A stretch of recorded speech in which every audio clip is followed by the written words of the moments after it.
নমস্কার, আশা করি সবাই ভালো আছেন। আজ টিভি বাংলা থেকে আজকের এক ঝলক নতুন খবর।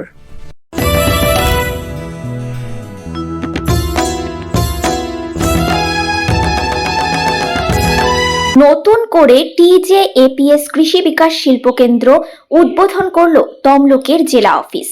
পূর্ব মেদিনীপুরের তমলুকের রামতারকে এই অফিসের নতুন করে পথ চলা শুরু হলো।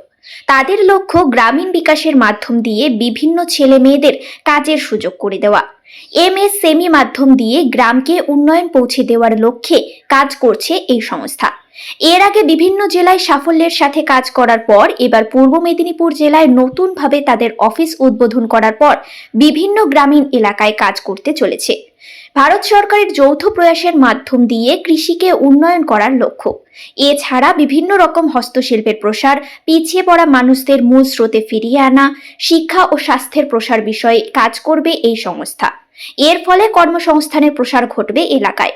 এদিনের এই কর্মসূচিতে উপস্থিত ছিলেন state joint secretary Mujibur Rahman, state secretary Prashanta Sen, state executive member Mohammad Abul Hossain, জেলা ইনচার্জ অমল চৌধুরী, কৌশিক সামন্ত, স্বরূপ রানা এছাড়াও একাধিক বিশিষ্টরা।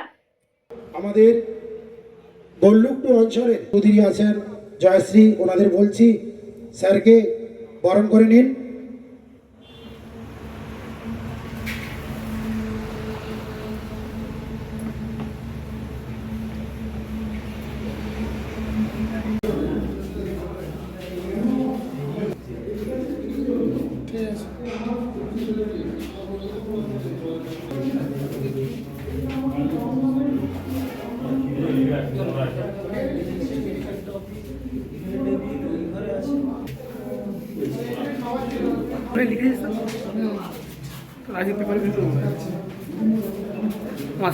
যে আপনাদের বহুদিনের আকাঙ্ক্ষিত কাজকর্ম সেটা হয়ে গেছে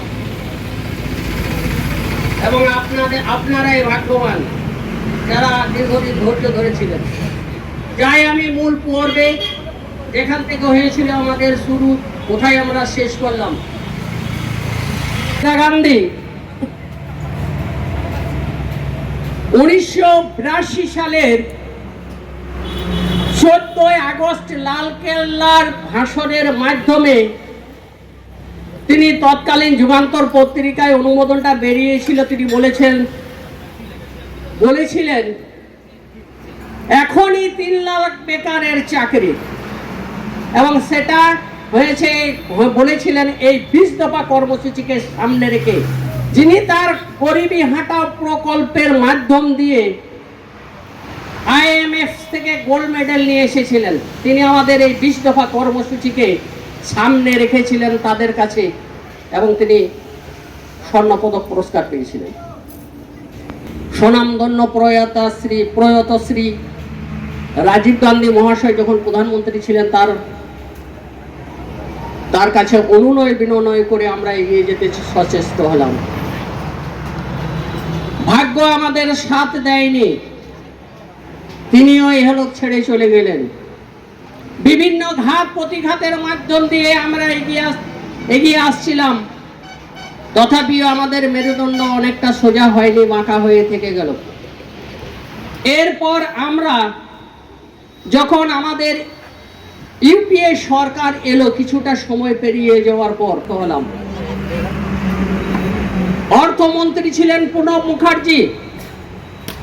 আজকের খবর এখানেই শেষ। কেমন লাগলো জানাবেন, সাবস্ক্রাইব ও শেয়ার করবেন। আপনারা ভালো থাকবেন।